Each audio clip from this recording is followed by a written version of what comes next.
लस्सी म्हणलं की कोणाला आवडत नाही? सगळ्यांना आवडते आणि सगळ्यांची फेव्हरेट आहे. पण ही लस्सी फक्त उन्हाळ्यात अगदी घट्ट आणि फळांचा राजा आंब्याची लस्सी जर तुम्ही नाही बनवली, तर तुम्ही काहीच नाही बनवलं.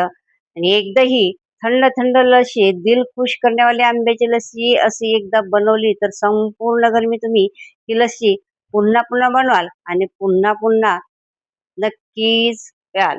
त्यासाठी सगळ्यात पहिलं आपल्याला लागणार आहेत आंबे. आता आंबे तुम्ही तुमच्या आवडीनुसार कुठले पण घेऊ शकता. मी आंबे घेतलेले आहेत आणि आता आंबे आपल्याला स्वच्छ धुवून कट करून घ्यायचे आहेत.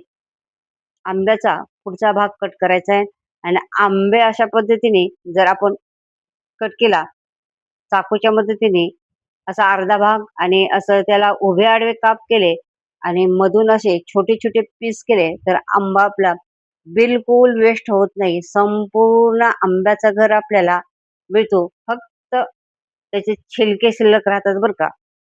अशा पद्धतीने आपल्याला आंबा नेहमी कट करायचा आहे आणि चमच्याच्या मदतीने हे सगळा आंब्याचा गर आपल्याला काढून घ्यायचा आहे.